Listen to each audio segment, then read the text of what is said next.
The Auction of Shame. The sun on the alien planet was red and dusty. In the center of the town, a large wooden stage stood. Crowds of aliens gathered around it, laughing, shouting, throwing empty bottles. Today was the auction, where the unwanted were sold for parts, labor, or worse. On the stage, a metal cage shook slightly. Inside it, a small alien girl sat curled in the corner, silent and still. Her skin was pale purple, covered in dirt. Her arms were too thin. One of her legs had a brace, old and rusted. A tag on her neck read, "Defective. 1 credit start." The auctioneer, a fat creature with 3 eyes and sharp teeth, banged his hammer. Next up, a broken thing. Can't speak, can't run.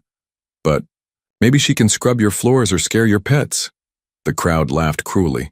Some even shouted insults. Look at her leg, it's useless. She's dead weight. Not even worth a scrap bolt. The alien girl didn't move. Her head stayed low. Her big eyes were empty, like the stars had faded from them long ago. She was maybe 15 in human years, maybe less. A fly buzzed near her face. She didn't flinch. The auctioneer sighed. No one? Not even 1 credit?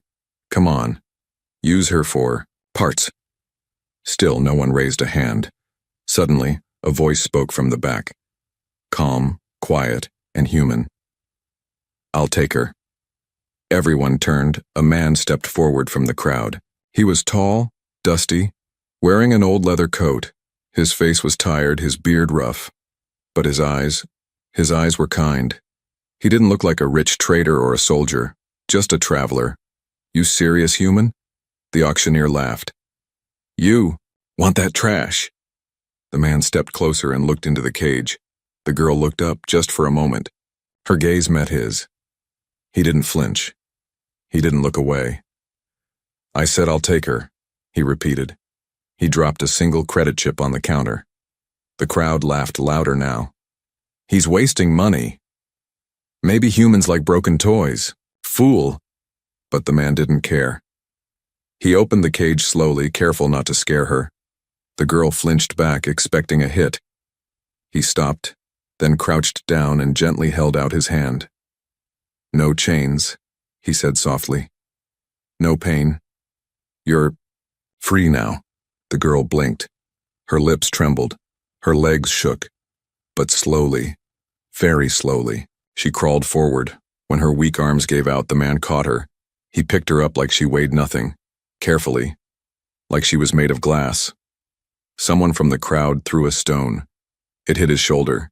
He didn't react. He just kept walking. As he passed through the crowd, the laughter faded.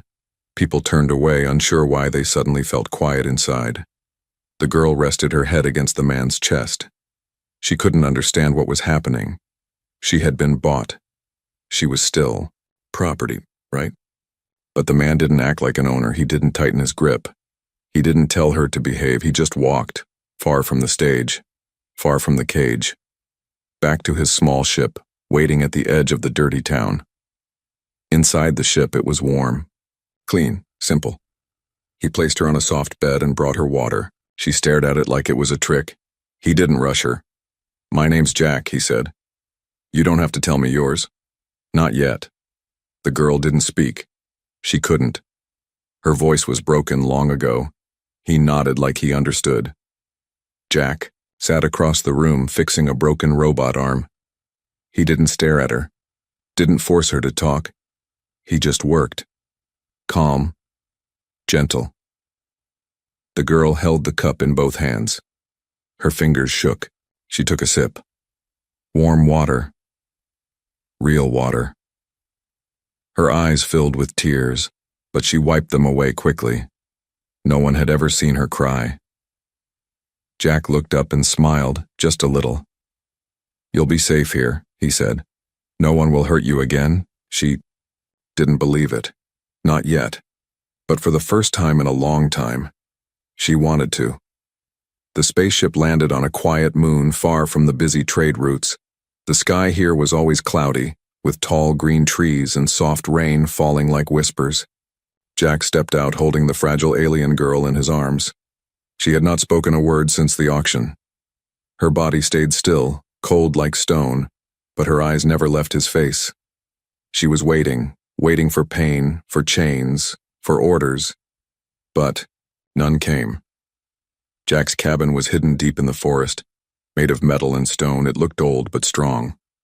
A warm light glowed from inside. He gently carried her through the door, careful not to bump her leg. "Here," he said softly, placing her on a wide couch near the fire. "This place is quiet. You can rest." The girl didn't move. She looked around the room. There were tools, books, machines, and plants in pots. It smelled like firewood and tea. It didn't smell like fear. Jack didn't force her to talk. He just set down a small tray of food, soft bread, soup, and water, and sat nearby, working silently on a machine, with blinking lights. He didn't look at her with pity. He didn't touch her again. He acted like she mattered. The girl watched him carefully. Who was this human? What did he want? She had seen many faces before. Most were cruel. Some smiled before hurting her. Some laughed while she cried. But Jack's face stayed quiet, calm, as if he had seen too much pain himself. The fire cracked softly. After a while, the girl reached for the soup. Her hands trembled, but she managed to sip. Warm, not poisoned. Her body flinched, surprised by kindness. Jack smiled a little, not looking directly. "Good," he said.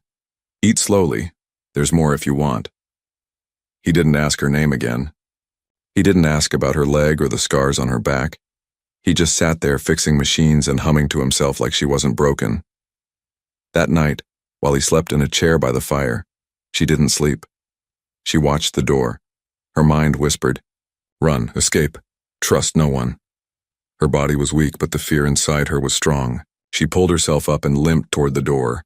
Every step hurt. Her leg dragged, her heartbeat pounded. She reached the handle, twisted it open. The cold night air rushed in. Trees swayed outside. Rain fell like cold needles. She stepped outside and collapsed. Her leg gave out. Her chest hit the mud. Pain screamed through her side. She bit her lip to keep from crying out. Then she heard footsteps. She braced herself for a kick, a shout, maybe chains. But instead, strong arms lifted her. Warm hands brushed the mud off her face. "No," Jack whispered, voice soft but firm. "Not like this." She didn't fight him. She was too weak. She let him carry her back inside. He cleaned her legs, wrapped her cuts in clean cloth, gave her dry clothes. Still, no chains. He didn't yell. He didn't ask why. Instead, he just said, "You don't have to run. Not here." She looked at him in the firelight. Her lips parted just slightly. Her voice, lost for years, tried to rise, but nothing came. He saw her struggle. He placed a small round device on the table. "This helps translate," he explained. "If you ever want to speak, just press here." She didn't touch it, but she didn't look away either. Jack went back to his chair. He leaned back and closed his eyes. "Tomorrow I'll show you the garden. Flowers bloom after the storm." The room fell quiet again. The girl looked down at her wrapped leg. It didn't hurt as much now. No one had ever taken care of her like this. No one had ever let her fall, and still picked her up with kindness. She sat there in silence. But inside her, something tiny and fragile began to flicker. Not hope. Not yet. But maybe curiosity. The days passed slowly on the quiet forest moon. Rain came often, falling gently on the roof of the cabin. Inside, the air was always warm, filled with the soft smell of tea and old wood. The alien girl no longer sat like a statue. She walked, now only a little, and only inside. But it was progress. Her legs still hurt, but the pain had faded to something she could live with. Jack had given her space. He never touched her unless she needed help. He spoke softly, but never asked hard questions.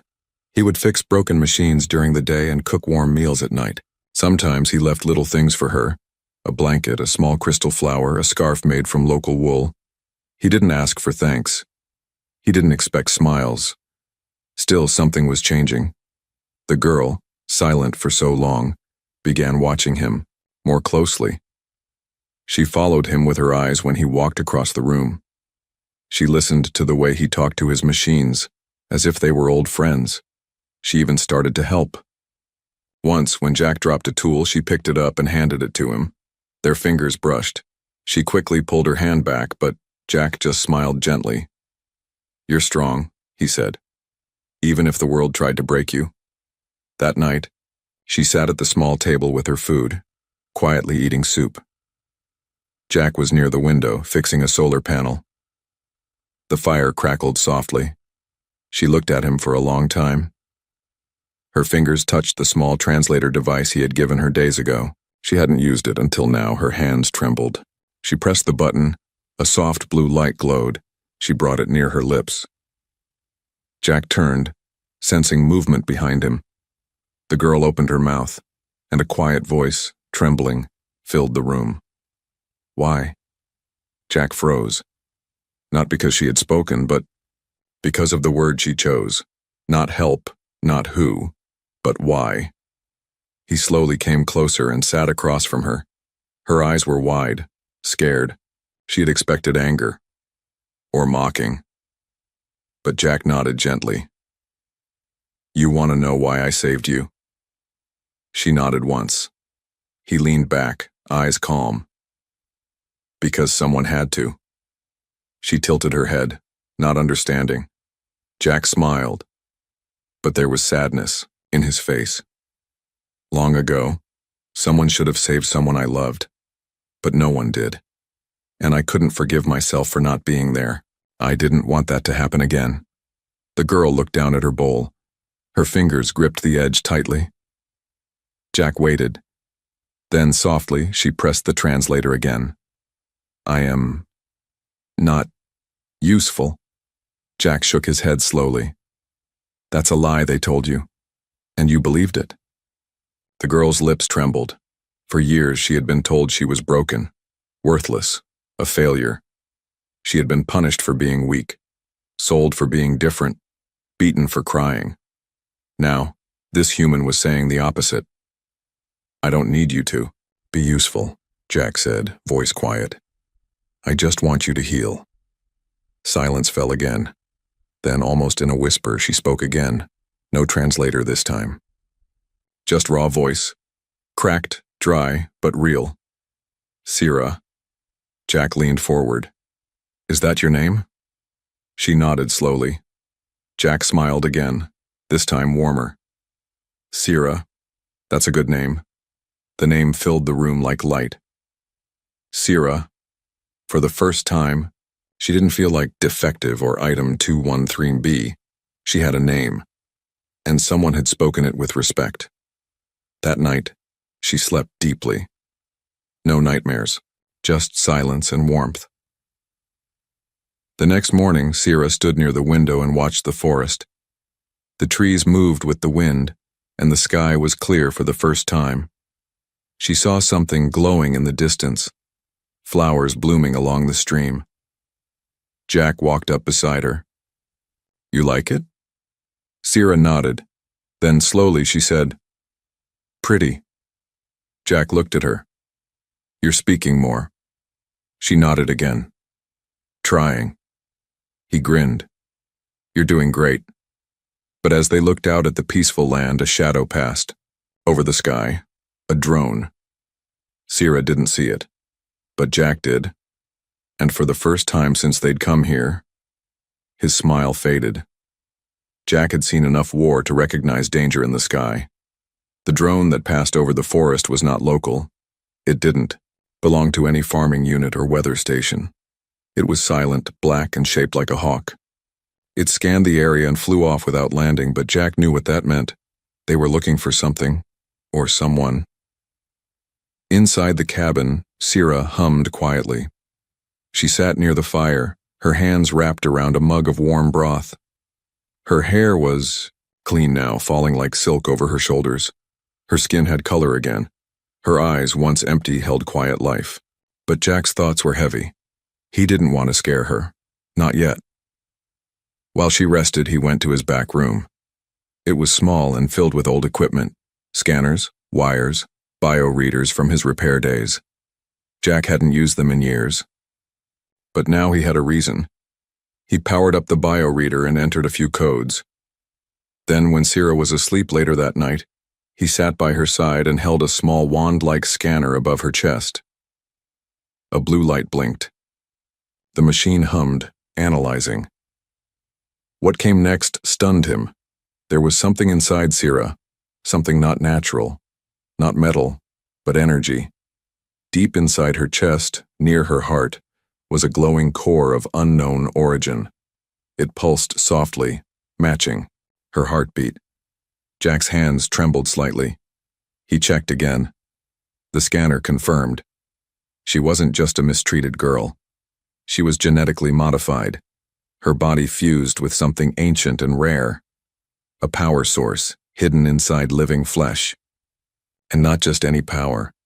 This was star core energy, something used to run massive ships or even planetary shields.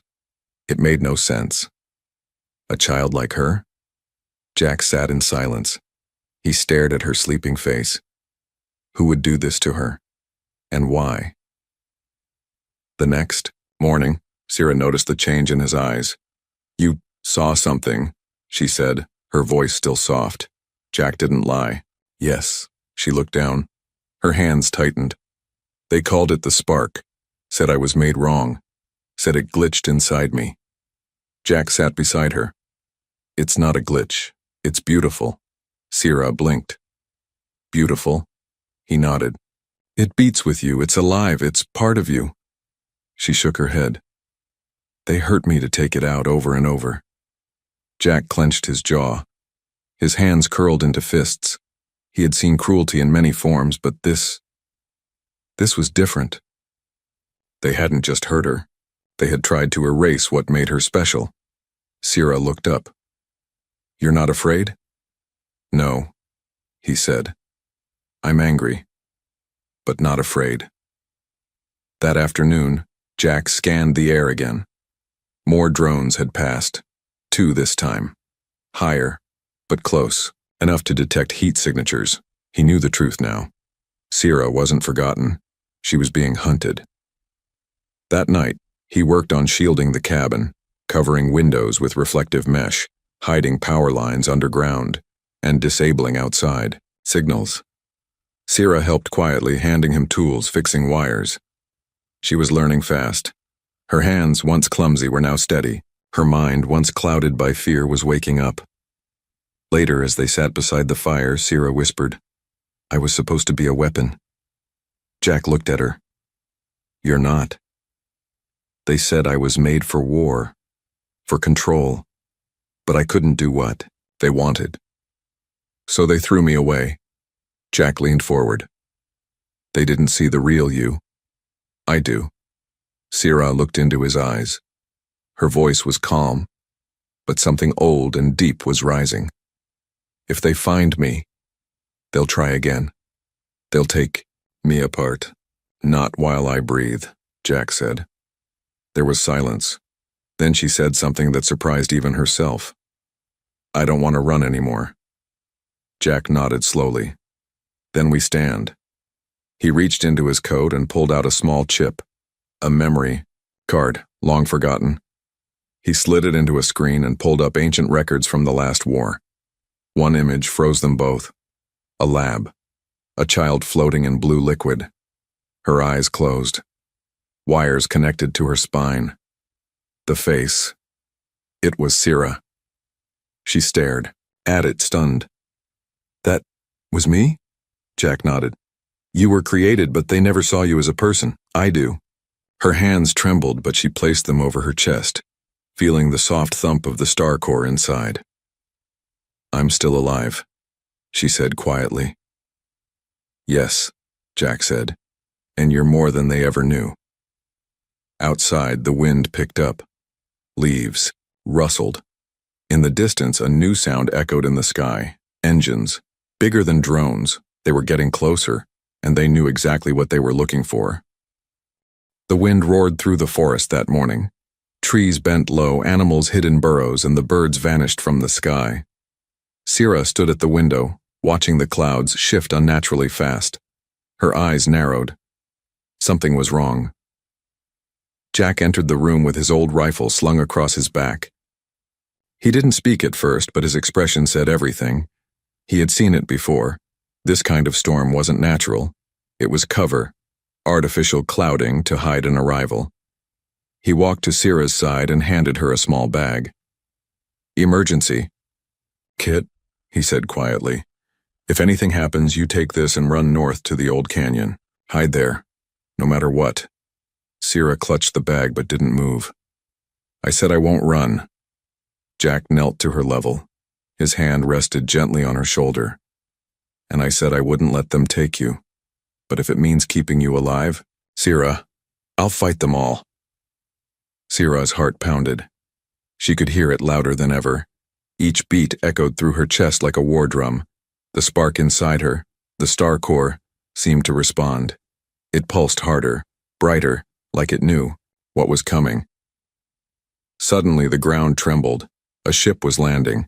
Jack rushed outside and Sierra followed, keeping low behind the trees. Above the treetops, a massive black craft descended. Sleek, silent, shaped like a blade. It hovered above the clearing near the cabin, its lights scanning the land like eyes searching for prey. The ship released a low whine as its bottom doors opened. 4 armored figures dropped from its belly, landing without a sound. Each one wore silver plating, helmets that hid their faces, and carried strange rifles with glowing blue coils. Jack's jaw clenched. "Recovery agents," he muttered. The lead soldier raised a scanner and turned toward the cabin. "Life form located. Energy signature confirmed. Starcore target is alive." Sierra froze behind a bush. She heard the voice. Cold. Robotic. Like they weren't even talking about a person, just an object. "She must be retrieved and transported immediately," another soldier said. "Orders are strict. Eliminate any threat." Jack stepped out from the cabin doorway, rifle in hand, but lowered. He didn't aim. "You're not taking her," he said calmly. The lead soldier turned. "Unauthorized civilian. Stand down. This unit is not programmed for negotiation." Jack didn't move. "She's not a unit, she's a child." "She is unstable genetic property," the soldier replied. "Return her, or face termination." Sierra stepped out from behind the tree. Her body was shaking, but not from fear. Her hands glowed faintly. "I am not your property," she said. Her voice was firm, clearer than ever before. The soldiers turned their weapons toward her. The moment the scanners locked on, her star core pulsed. A shield burst outward from her chest, transparent and glowing like a shell of light. It wrapped around both her and Jack in an instant. The first plasma bolt hit the shield and fizzled. Sierra gasped. Her body staggered, but the energy held. Jack looked at her amazed. "You're protecting us?" "I don't know how," she said, breathing heavily. "It just happened." One of the agents raised a larger weapon. "Initiate capture field." Before he could fire, Jack lifted his rifle and shot first. The bullet sparked against armor, knocking the agent backward. Another soldier charged, but Sierra raised her arm. The shield pulsed again, stronger now. A wave of light pushed outward, knocking 2 of the soldiers off their feet. Her eyes glowed white. Not wild, not angry, focused, alive. The lead soldier staggered to his feet. "Containment field is weakening. She's adapting. Impossible." Jack moved beside her. "You still want to take her?" The soldier pointed his weapon again. "She is dangerous." Sierra took a step forward.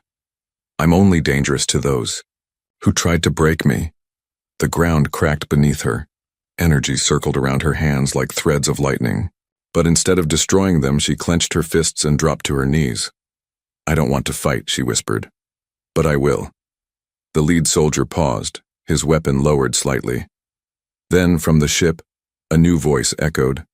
Female. strong and sharp. Enough. A woman stepped out from the ship. She was tall, dressed in black armor with golden edges, and her face was uncovered. "Sira," she said with a soft, mocking smile, "still alive. Still broken." Sira's shield flickered at the sound of the voice. Her breathing shook. Jack stepped in front of her. "Who are you?" "I'm her creator," the woman said, "and I've come to take back what belongs to me." Sira stood slowly. Her voice cracked, but it came through. "I don't belong to you." And for the first time, the woman in black frowned. The woman in black stepped closer, boots pressing softly into the damp ground. Her cold eyes moved, from Jack to Sira, as if measuring how much fight was left in them. The soldiers around her aimed their weapons again, waiting for her order. The forest had gone silent, as if nature itself was holding its breath. Sira stood behind Jack, shaking. The glowing shield around her flickered like a dying candle. She could feel the fire inside her, the star core, still burning. But it hurt. Now. Her chest felt heavy, her legs weak. She had never used this power before. She didn't know how to control it. Her heart raced with fear. The woman crossed her arms. "You were never meant to survive, Sira. You were a failed experiment. I warned the council to shut you down, but they hid you away instead. And this man, this human, woke up a mistake." Jack stepped forward. "She's not a mistake. She's more alive than any of you." The woman's lips curled. "You think kindness will protect you?" "She's unstable. That spark in her chest? It was never meant to remain active. It will overload and kill her." Sira's hands trembled. Was that true? Would the power inside her burn her from the inside? She looked at Jack. He didn't speak, but his eyes told her everything. "Don't believe them." The soldiers moved in closer. "Prepare containment lock," one said. Sira's heart pounded louder. Each thump matched a pulse of blue light in her chest. Her vision blurred. Her knees wobbled. The world spun. Then she remembered something. That night Jack had held her covered in mud. The first time someone picked her up without fear. The first time someone fed her without pain. And for the first time in her life, someone had called her by her name, Sira. She opened her eyes and the fire inside her burst awake. The ground cracked under her feet. The shield that had weakened suddenly flared back to life, brighter than before. But this time it didn't just protect. It pushed outward. A wave of pure energy shot out in a circle, blasting the soldiers backward. Two flew into trees, their weapons sparking. One landed hard on the ship ramp, unable to rise. The woman in black threw up her own shield. "She's evolving? That's not possible." Jack ran to Sira. "Easy. You're pushing too hard." But Sira shook her head. "I'm not breaking. Not this time." Her body lifted a few inches off the ground. Her hands rose, glowing brighter than stars. Her scars lit up like lines of power. The spark, the star core, wasn't hurting her now. It was becoming part of her. The woman screamed, "Shut her down, now!" But the soldiers were too slow. Sira brought her hands together, and a quiet pulse echoed through the air. Not a scream, not a blast, just silence. Then everything stopped. The ship's engines froze. The soldiers collapsed unconscious. The scanners in their hands turned black. The air shimmered with heat. Only Jack and Sira remained standing. Sira's body dropped gently back to the ground. She fell to her knees, breathing hard but still awake. The energy faded. The glow left her skin. Jack rushed to her, catching her just before she collapsed fully. He held her in his arms like the first day they met. "I didn't lose control," she whispered. Jack smiled. "No. You found it." Behind them, the woman in black struggled to her feet. Her shield had protected her, but she was furious. "You don't know what you've done, girl. You'll draw attention from powers far worse than me." Sira looked up weakly. "Then let them come."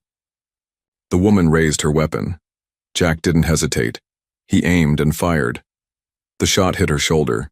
She fell back, weapon clattering to the dirt. Jack walked toward her slowly. "You're done. You can't keep her hidden," she growled. "The galaxy will find her. She's not safe." Jack looked back at Sira, now conscious but tired. "She is safe," he said, "because now she believes in herself." The woman cursed under her breath and tapped a button on her wrist. A recall beacon blinked.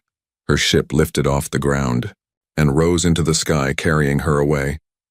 She wasn't going to win today. Silence returned to the forest. Jack walked back to Sira and knelt beside her. Her hands were burned slightly, her breath shallow, but her eyes were strong. "I'm still here," she whispered. Jack nodded, and stronger than ever. She closed her eyes, leaning against him. For the first time, she felt not just alive, but free. The battle was over. The wind in the forest had calmed, and the sky returned to its soft gray. Broken branches and smoking metal pieces lay scattered around the cabin clearing, silent reminders of what had just happened. Jack stood beside Sira, his arm gently around her shoulder. She leaned into him, her energy nearly gone, but her heart was still beating. They sat on the cabin steps together, watching the last sparks fade from the damaged ground. The ship that brought pain and fear was gone, taking the woman in black, and her soldiers with it. For now there was peace. Sira's fingers gripped at Jack's sleeve. "Will they come back?" she asked, her voice soft. Jack looked at the sky. "Probably. People like her. They don't give up easily." Sira nodded, eyes lowered. "Then I'll have to get stronger." Jack smiled. "You already are." Inside the cabin, he helped her to the bed and wrapped her burnt hands in healing wraps. She didn't flinch now, she didn't pull away, she let him help. She let every touch, every small act of care reminded her. This man had never treated her like a weapon. He saw her as someone worth saving, not owning. Later that evening, the fire crackled again. The cabin smelled of herbs and wood smoke. Sira sat up, her blanket wrapped around her shoulders. Jack handed her a bowl of stew just like the first night, but this time she reached out without shaking. "Thank you," she whispered. Jack sat across from her. "You're welcome." There was a long silence between them, but it wasn't awkward. It was peaceful. She finally broke it. "I used to dream I was flying," she said. "But I always fell. Every time. Just before I touched the sky, Akka." Leaned forward. "What about now?" She looked up, eyes glowing slightly with leftover energy. "Now I think I'd stay up there." He nodded. "Then let's build you wings." Sira smiled, truly smiled, for the first time. The next few days passed with quiet rebuilding. Jack repaired the damage around the cabin. Sira helped, using her hands, her mind, and sometimes even her growing control over the spark inside her. She could now form small shields on command. She could sense machines like they spoke a language only she knew. She was becoming more than what they made her to be. She was becoming herself. One afternoon, Jack brought out something from storage. A small starship, old, rusted, but fixable. "It was meant to be sold for scrap," he said, "but I kept it." Sira ran her fingers along the edge. "We could go anywhere?" Jack nodded. "Anywhere you want." She paused, thinking. "Not to hide, but to help others like me." "The ones still in cages?" Jack looked at her proudly. "Then that's where we'll go." As they worked on the ship together, she turned to him again. "Why did you really buy me that day?" He stopped, then wiped his hands on a cloth. "Everyone was laughing at you like you were trash. But when I looked at you, I saw someone who hadn't given up. Even if your body was weak, your eyes still had fire." Sira looked down, tears rising slowly, not from pain, but something else. "No one ever saw that," she whispered. "I did," Jack said gently. "And I always will." She stepped closer. "And if I didn't have the spark? If I was just broken?" Jack touched her hand gently. "You were never broken, Sira. They just couldn't see your worth, but I did, even before I knew what you were made of. Tears fell now, soft and silent. Then, Sierra leaned forward and rested her head on Jack's chest, his arms wrapped around her, and in that moment everything fell quiet inside her. Not because of shields, not because of powers, because she was home. Later that night, as the stars appeared one by one, they stood outside beside the nearly finished ship. Sierra looked at the sky. So many stars, so many places. Jack nodded. The galaxy's big, but I think you're ready. She turned to him. I'm not afraid anymore. Good, he said, because I think the galaxy is afraid of you now. She laughed, a bright, true sound. Then as a soft breeze passed through the trees, she said something that made Jack pause. You gave me more than a second chance, Jack. You gave me everything. He smiled. No. You gave that to yourself. I just helped you see it. She touched her chest lightly where the star core pulsed with steady light. I was made to power machines, she said, but I'd rather power hope. And with that, she stepped into the ship. Jack followed, and together, they left behind the forest moon, flying not as owner and rescued, but as equals, as family, as something the galaxy would never forget.